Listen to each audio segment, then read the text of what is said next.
नमस्कार श्रोताओं, शाम के ठीक 7:20 हुए हैं और ये समय है आपके अपने कार्यक्रम स्पोर्ट्स स्कैन का। आज के स्पोर्ट्स स्कैन के इस एडिशन के साथ मैं हूं आपका होस्ट और दोस्त सिद्धार्थ सिंह। तमाम खेल खबरों पर विस्तार से चर्चा करने के लिए हमारे साथ स्टूडियो में आ चुके हैं वरिष्ठ खेल पत्रकार Malay Nirav. Malay, sports scan कार्यक्रम में आपका स्वागत है। धन्यवाद सिद्धार्थ जी। और सबसे पहले बात करते हैं आईपीएल क्रिकेट की। और मुंबई में आईपीएल क्रिकेट में सनराइजर्स हैदराबाद ने पंजाब किंग्स को अब से कुछ देर पहले खत्म हुए मैच में 7 विकेट से हरा दिया है। पंजाब किंग्स ने हैदराबाद को जीत के लिए 152 रन का लक्ष्य दिया था। जवाब में हैदराबाद ने 7 गेंद बाकी रहते हुए लक्ष्य हासिल कर दिया। और अगर हम देखें तो एक शानदार मैच यहां पे देखने को मिला। इससे पहले सनराइजर्स हैदराबाद ने टॉस जीतकर पहले गेंदबाजी करने का फैसला किया था। जवाब पंजाब किंग्स ने पहले खेलते हुए 151 रन बनाए और इस तरह से जो आज का मैच रहा वो सनराइजर्स हैदराबाद यानी एसआरएच जो है 7 विकेट से जीत है। 7 गेंद बाकी रहते। क्या कुछ कहेंगे मलय इस जीत पर आप? और इस जीत के साथ ही पॉइंट्स टेबल में सनराइजर्स हैदराबाद सिद्धार्थ जी शीर्ष के 4 टीमों में अपनी जगह बना चुकी है और बहुत ही शानदार ढंग से उन्होंने चेज किया। और मार्करम और पूरम ने जिस प्रकार से अंत में गेम को अपने नियंत्रण में रखा और उसमें जो राहुल और अभिषेक ने जो शुरुआती दौर में थोड़ी बहुत उनको मदद की, उसका पूरा परिणाम सामने है कि बेहतरीन खेल का प्रदर्शन करके और सनराइजर्स ने जीत हासिल की है। तो इस तरह से ये जो जीत है ये बहुत मायने रखती है, क्योंकि अब जब आप आधा लगभग आईपीएल का सीजन समाप्त हो चुका है और इस वक्त जब आप देखें जिस प्रकार से ये मैच हुआ तो इसमें इन्होंने सिद्ध कर दिया है कि इनके पास बहुत ही तगड़े खिलाड़ी हैं और अच्छे ढंग से ये सामना कर सकते हैं टीम का और किसी भी टीम का। तो इस तरह से बहुत ही बढ़िया खेल का प्रदर्शन। और अगर आप देखें तो आज लिविंगस्टन ने 33 गेंदों में 60 रन बनाए थे और वही एकमात्र खिलाड़ी थे पंजाब किंग्स की पारी जिन्होंने अच्छी खेली थी। और जो एक मजेदार बात रही जिस पर चर्चा होनी चाहिए और पूरे देश की नजर है जिस खिलाड़ी पर, उसका नाम है उमरान मलिक, जिसने आज 4 ओवर गेंद डाली जिसमें एक मेडन था, 28 रन दिए और 4 विकेट लिए। 7 की इकोनॉमी कर दी और 7 की इकोनॉमी रेट पे 4 विकेट लिए। मैं आपको बताना चाहता हूं कि जो डेल स्टेन है महान गेंदबाज, उन्होंने कहा है कि उमरान मलिक से उम्मीद की जा सकती है कि वो दुनिया के बेहतरीन तेज गेंदबाजों में, क्योंकि लगातार अगर कोई खिलाड़ी 150 किलोमीटर प्रति घंटे की रफ्तार से गेंद डालता है तो जो नतीजा होता है वो इसी तरह का होता है। जरा सा उनसे पूछा गया कि ऐसा नहीं लगता कि आपको कि उनके कुछ लाइन और लेंथ को थोड़ा सुधारने की जरूरत है? तो उन्होंने कहा कि देखिए, ये जब उदीयमान सितारा है, इसको ज्यादा सुधारने की कोशिश की जाएगी तो शायद ये बिगड़ जाएगा, इसलिए इसको इसी प्रकार से छोड़ दीजिए। तो कुल मिलाकर अगर आप देखिए तो जिस प्रकार से, जैसे मैंने पहले कहा कि अभिषेक शर्मा ने जब 31 रन बनाए थे और केन विलियमसन हालांकि जल्दी आउट हो गए थे, 3 रन पर ही आउट हो गए थे, तो फिर लगने लगा कि कहीं ऐसा तो नहीं कि ये एक बार इनकी सनराइजर्स हैदराबाद की पारी लड़खड़ा जाएगी। लेकिन उसके बाद राहुल त्रिपाठी ने 34 रन बनाए 22 गेंदों में और मार्करम ने तो कमाली का खेल प्रदर्शन किया। 27 रन में 41 रन और पूरन ने उनका भरपूर साथ निभाया। मार्करम नॉट आउट थे, पूरन नॉट आउट थे, 30 गेंदों में 35 रन बनाए। बहुत ही बढ़िया खेल का प्रदर्शन। और आज एक और बात जो अच्छी रही वो ये कि जो भुवनेश्वर कुमार की गेंदबाजी पे सवालिया निशान लग रहे थे, उन्होंने भी विराम लगा। हाँ, उस पर भी विराम लगा, क्योंकि 3 विकेट आज उन्हें भी हासिल हुए, नटराजन को 1 और सुचित को 1। बिल्कुल। तो इस तरीके से जो आज शुरुआत हुई, अगर हम एक बार पारी पर नजर डालें तो शिखर धवन जो है कुछ खास नहीं कर पाए। इसके बाद जो खास बात थी वो लिविंगस्टन की थी, जिन्होंने 33 गेंदों में 60 रन बनाए। इसके बाद शाहरुख खान ने 28 गेंदों में 26 रन की पारी खेली और इस तरह से कुल पंजाब किंग्स ने 151 रन बनाए। और इसके बाद अगर विकेट की हम बात करेंगे, भुवनेश्वर कुमार को 3 विकेट मिले। इसके अलावा नटराजन को और सुचित ने 1-1 विकेट लिया, जबकि इमरान मलिक जो आज के बेहतरीन सितारे रहे आज के, उन्होंने 4 विकेट लिया।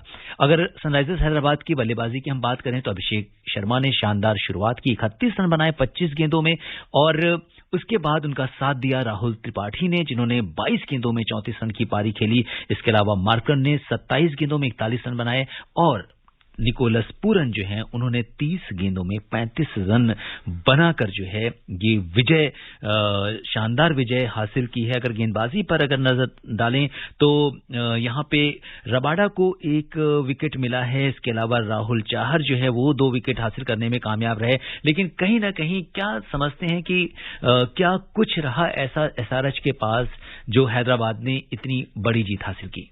देखिए, हैदराबाद की टीम बहुत संतुलित टीम है, बहुत बढ़िया गेंदबाज, जैसा मैंने पहले चर्चा की, उमरान मलिक और भुवनेश्वर कुमार। अगर कोई खिलाड़ी इस उम्र में लगातार 150 किलोमीटर प्रति घंटे की रफ्तार से गेंद डाल रहा है, तो जिस प्रकार से उन्होंने, आपको याद होगा, श्रेयस अय्यर की विकेट को उड़ाया था, तो ऐसा लगता है कि ये तो उस तरह के तेज गेंदबाज हैं जिस तरह के तेज गेंदबाज भारत में बहुत दिनों से देखने को नहीं मिले। तो एक तो ये, दूसरा जैसा मैंने कहा भुवनेश्वर कुमार ने बहुत बढ़िया, जो कहते हैं ना कि form is permanent, class is permanent, form is temporary. तो ये फॉर्म जो भुवनेश्वर कुमार का थोड़ा डगमगा रहा था, वो फिर से मेरे ख्याल से उन्होंने फॉर्म वापसी कर ली है, अपनी फॉर्म वापस पा लिया है और क्लास जोन में एक ऐसी अद्भुत क्षमता है गेंद को स्विंग कराने की, उसका उन्होंने जो परिचय दिया है, अभी देना शुरू किया है। तो आगे आगे देखिए होता है क्या। बिल्कुल, तो इस तरह से सनराइजर्स हैदराबाद ने इस सीजन की अपनी लगातार चौथी जीत हासिल कर ली है। हैदराबाद की टीम इस जीत के साथ अंक तालिका में चौथे पायदान पर पहुंच चुकी है। 152 का अगर हम देखें तो शुरू में थोड़ी सी पारी इसकी लड़खड़ाई थी, लेकिन पूरन और मार्करम ने जो जिस सूझबूझ के साथ बल्लेबाजी की उसने हैदराबाद को जीत की दहलीज पर पहुंचाया। और शिखर धवन ने जो है मैच के बाद ये कहा है कि बल्लेबाजी में हम 30-40 रन पीछे रह गए। शुरुआती ओवर में लगातार विकेटों के गिरने के कारण हम मैच में काफी पीछे चले गए। मिडिल ओवर्स में जरूर हमने वापसी की, लेकिन हमें शुरुआती झटकों की कीमत चुकानी पड़ी। विकेट के लिए उन्होंने कहा कि इसमें अतिरिक्त उछाल था जिसको समझने में हमसे देर हुई। तो कहीं ना कहीं जो है शिखर धवन ने ये बात कही है जी। और अगर सिद्धार्थ जी अब थोड़ा आप चाहें तो थोड़े दूसरे मैच की भी बात कर लें। बिल्कुल। जो गुजरात टाइटंस का जो मुकाबला है उसमें, और जो जिस प्रकार से सबकी नजर उस तरफ लगी हुई है, तो जो अभी खबर आई है जिस प्रकार से, तो मुझे लगता है कि ये भी मैच एक बहुत ही दिलचस्प मुकाबला है। लेकिन अभी तक गुजरात टाइटंस की जो स्थिति है वो काफी मजबूत है और बहुत ही अच्छा वो खेल का प्रदर्शन कर रहे हैं। चेन्नई सुपर किंग्स में जब से कप्तानी धोनी के हाथ से गई है, तब से रविंद्र जडेजा, हालांकि लोग कह रहे हैं कि शैडो हैं, रविंद्र जडेजा को शैडो कर रहे हैं और धोनी अब भी कप्तान हैं। तो मेरे ख्याल से जो अब मैच होने वाला है, जिसमें कि जिस प्रकार से मैच में उन्होंने पहले गेंदबाजी करने का फैसला किया है, तो अब अगर हम इस मैच की थोड़ी सी बात करें तो ऐसा लगता है मुझे कि जो अब 11 खिलाड़ियों के नाम की सूचना अभी सामने आई है, जो 11 खिलाड़ी खेल रहे हैं, तो ये है कि राशिद खान टॉस करने आए, तो जिसका मतलब ये हुआ कि आज हार्दिक नहीं खेल रहे हैं। तो ये एक बड़ी अजीब सी बात होगी मेरे ख्याल से, क्योंकि जिस प्रकार से ये मैच सबको ये लग रहा था कि हार्दिक जिस प्रकार से लीडिंग फ्रॉम द फ्रंट कप्तान की भूमिका में जैसे वो खेलते हैं, तो ये बहुत ही थोड़ा सा तो ये झटका लगेगा। तो अभी जो टीम की घोषणा हुई है, एकादश जो 11 खिलाड़ी खेलेंगे, शुभमान गिल, रिद्धिमान साहा, विजय शंकर, डेविड मिलर, अभिनव मनोहर, राहुल तेवतिया, राशिद खान कप्तान, मोहम्मद शमी, लॉकी फर्गूसन, यश दयाल और जैरी जोसेफ, तो 2 लोगों को नए खिलाड़ी शामिल किए। जी बिल्कुल। तो अब से कुछ सेकंड्स के बाद ये मुकाबला शुरू होने वाला है। हमारे स्टूडियो की घड़ी में इस समय 7:29 और 30 सेकंड हो चुके हैं। आइए आज के इस मैच पर सुन लेते हैं स्पोर्ट्स डेस्क की खास रिपोर्ट।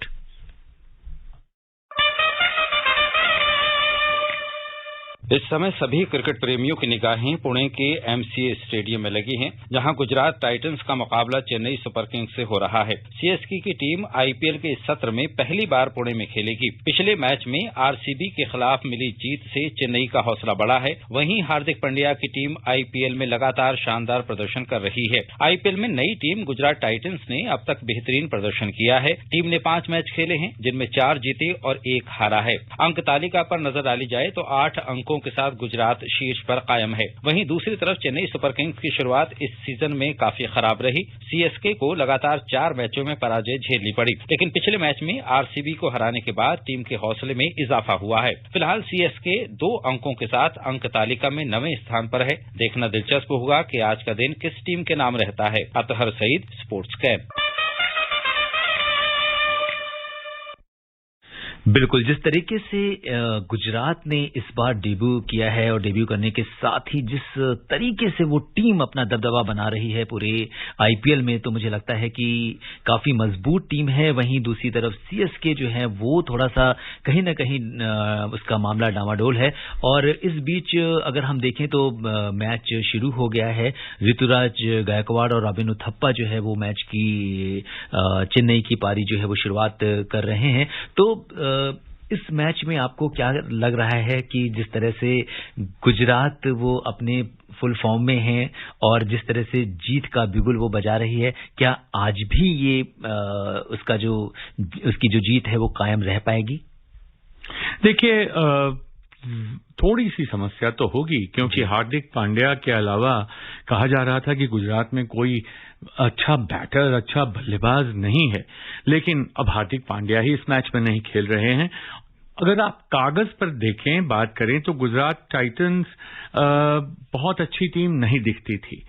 उनके पास सुपरस्टार थे, लेकिन ये लगता था कि उनकी टीम में कहीं कुछ न कुछ रिक्त स्थान है, कहीं कुछ खाली सा रह गया है, कहीं कुछ खालीपन है। लेकिन उनके पास जब हार्दिक पांड्या ने चौथे स्थान पर आकर बल्लेबाजी करने की बागडोर को संभाला और अच्छे ढंग से कप्तानी निभाई, तो ऐसा लगने लगा कि कप्तान अपनी टीम को जीत के द्वार तक बार बार ले जा सकता है।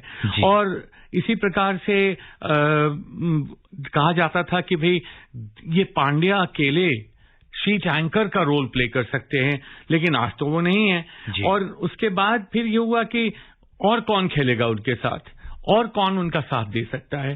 तो वो चाहते थे कि उनके टीममेट्स जो हैं वो एंकर का रोल प्ले करते हैं तो करें, लेकिन उनके जो साथी हैं वो उनका बखूबी साथ निभाएं।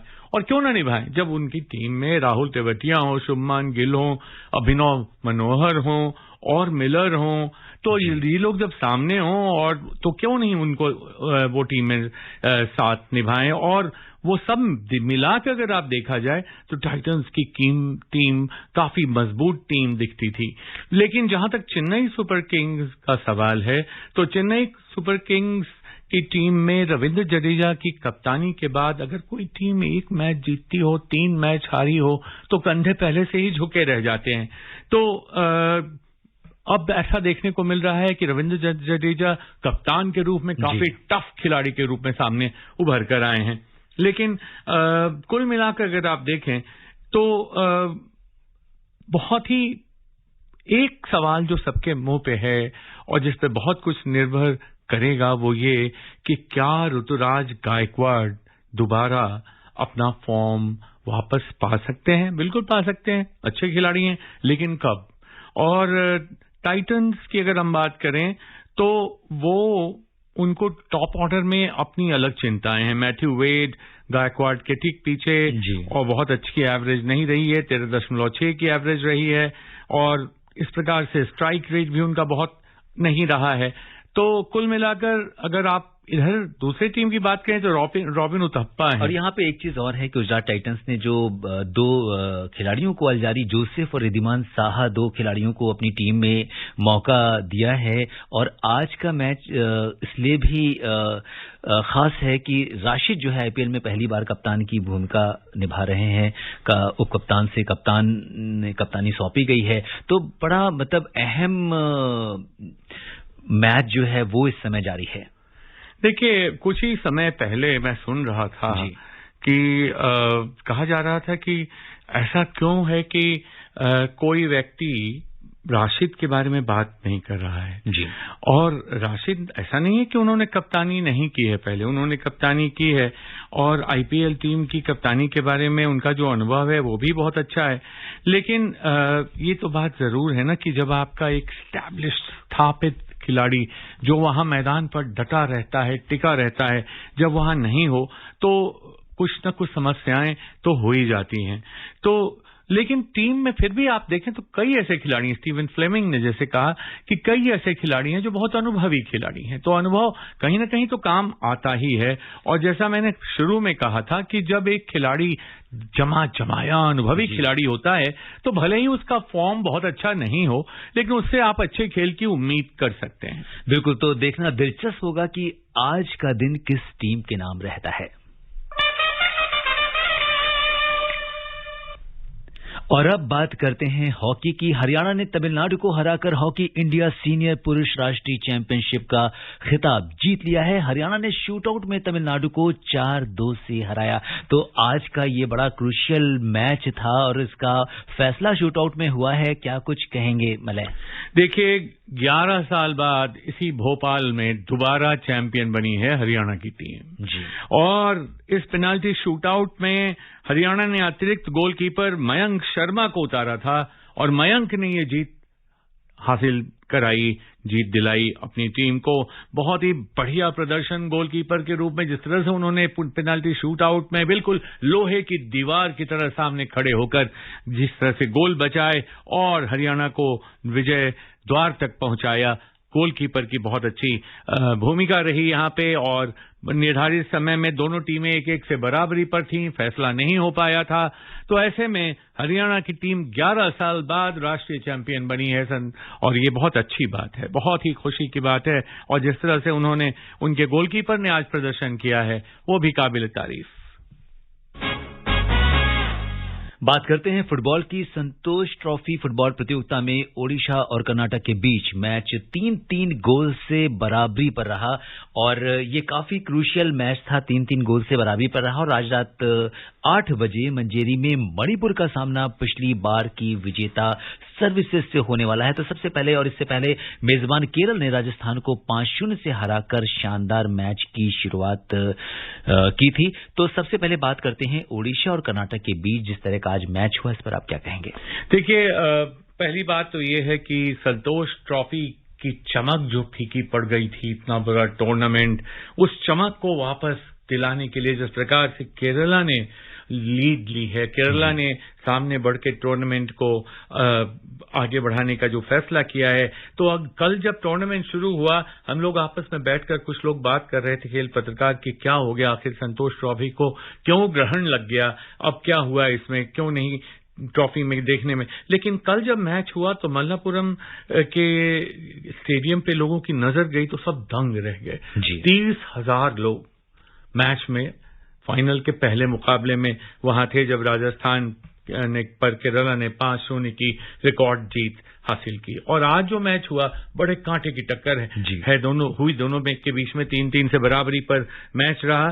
तो जिस प्रकार से ये जो फाइनल राउंड है प्रतियोगिता का, उसमें जो टीमें चुनकर आती हैं, आज भी देखिए सर्विसेज जो पिछले साल की चैंपियन है उनका मुकाबला है। तो जो 2 सबसे सक्सेसफुल टीम, सफल टीमें थीं, उनके मुकाबले में उनका पहला मुकाबला हुआ जिसमें पश्चिम बंगाल ने 1-0 से पंजाब पर जीत हासिल की। तो इस तरह से बहुत एक नया जोश आया है फुटबॉल में। और चलते चलते बात कर लेते हैं टेनिस की। कार्लो मास्टर्स टेनिस टूर्नामेंट के फाइनल में इस समय ग्रीस के स्टेफानोस सिसिपास और स्पेन के एलेजांड्रो डेविडोविच फोकिना के बीच मुकाबला जारी है और पिछले बार के चैंपियन सिसिपास ने ताजा समाचार मिलने तक पहले सेट में जीत हासिल कर ली है और मलय ये काफी इम्पोर्टेंट हो जाता है इस समय और सिसिपास अच्छा खेल रहे हैं, बहुत अच्छा खेल का प्रदर्शन कर रहे थे। दूसरे सेट में जब मैंने आखिरी बार देखा था यहाँ स्टूडियो में आने से पहले, तो वो 3-4 से पिछड़ रहे थे। अब पता नहीं क्या होगा, लेकिन सिसिपास बहुत अच्छे खिलाड़ी हैं और बहुत बढ़िया खेल का प्रदर्शन उनकी तरफ से हुआ। श्रोताओं, अब समय अनुमति नहीं दे रहा है कि हम कुछ और खेल खबरों पर चर्चा करें। मलय, आप हमारे स्टूडियो में आए, तमाम खेल खबरों पर हमसे चर्चा की, आपका बहुत बहुत धन्यवाद और आभार। धन्यवाद सिद्धार्थ जी। श्रोताओं, अगर आप इस कार्यक्रम को दोबारा सुनना चाहते हैं तो लॉग इन कर सकते हैं हमारी वेबसाइट newsonair.nic.in पर। इसी के साथ मुझे यानी सिद्धार्थ को दीजिए अनुमति। नमस्कार, शुभ रात्रि।